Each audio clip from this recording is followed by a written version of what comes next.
আসসালামু আলাইকুম। নতুন একটা ব্লগ ভিডিওতে সবাইকে স্বাগতম। আশা করি সবাই ভালো আছেন, আমিও ভালো আছি আলহামদুলিল্লাহ। গত শুক্রবার গিয়েছিলাম, একটা বিয়ের দাওয়াত ছিল আমাদের। ওই বিয়ের ভিডিও একটু শেয়ার করলাম আপনাদের সাথে। আমরা খাওয়া দাওয়া আগে করে ফেলেছি, যাওয়ার সাথে সাথে খাওয়া দিয়ে দিয়েছে। তারপরে বর আসতে অনেক দেরি হয়েছিল। এই যে এখানে বরপক্ষের অতিথিরা আসছে, সেই ভিডিওটা করলাম। যারা আমার ভিডিওটা দেখতে শুরু করেছেন, এখন একটা লাইক দিতে ভুলে গেছেন, তারা একটা লাইক দিয়ে ভিডিওটা কন্টিনিউ করেন।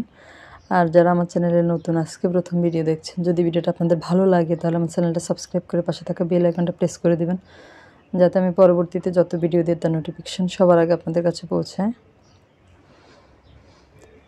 আর যারা অলরেডি আমার চ্যানেলটা সাবস্ক্রাইব করে আমার পাশে আছেন, আমাকে এগিয়ে নিতে সাহায্য করছেন, তাদেরকে অসংখ্য অসংখ্য ধন্যবাদ। এভাবে আমাকে সাপোর্ট করবেন, আমি আপনাদেরকে সাপোর্ট করব। সবাই সবার পাশে থাকতে হবে, এটাই হচ্ছে মূল কথা। আর এই যে বরপক্ষের লোকজন আসছিল, বর এখনও আসেনি।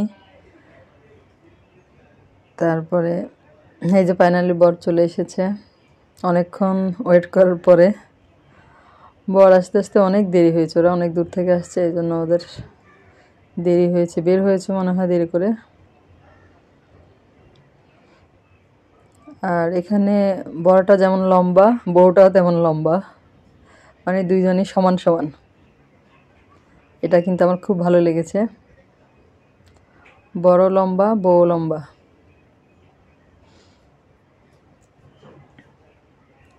আমরা খাওয়া দাওয়া শেষ করে বরের জন্য অপেক্ষা করছিলাম। এই যে এখন বর চলে আসছে, দেখছিলাম আর একটু ভিডিও করছিলাম।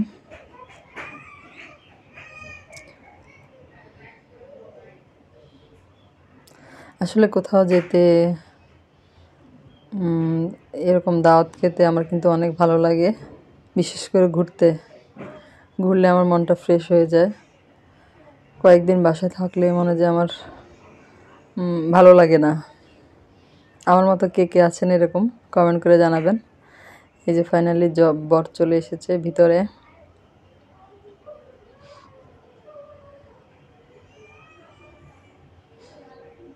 এই যে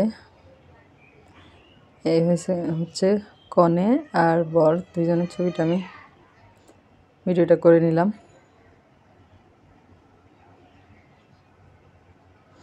তারপরে শেষ করে আমরা চলে এসেছি বাসায় সিএনজি করে।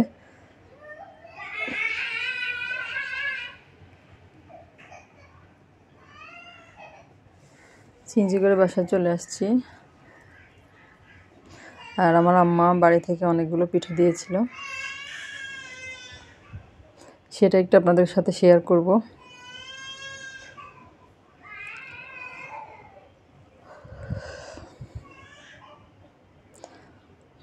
আমি অনেক আপুদের ভিডিও ইনশাল্লাহ বলে ফুল ওয়াশ করে দেই, কিন্তু তারা আমার ভিডিওর নিচে কোনো কমেন্টে দেখি না ফুল ওয়াশ ইনশাল্লাহ বলতে। জানি না, সেটা আল্লাহই ভালো জানে। তারপরে এই যে পিঠাগুলো আমি দেখিয়ে দিচ্ছি আপনাদেরকে, আপনাদের সাথে একটু শেয়ার করলাম। আমার আম্মা অনেকগুলো পিঠা পাঠিয়েছে আমার জন্য, ভাপা পিঠা আর ওই যে মুগ ডালের পাকন পিঠাটা, নকশি পিঠাটা, এরকম মিষ্টির বক্সে করে পাঠিয়েছে।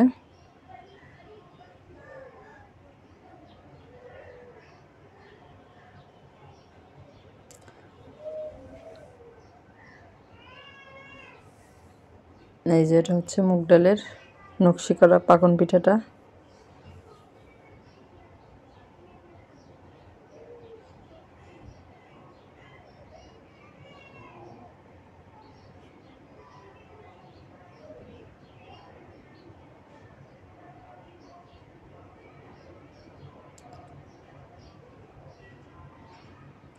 আর এটা হচ্ছে ভাপা পিঠা।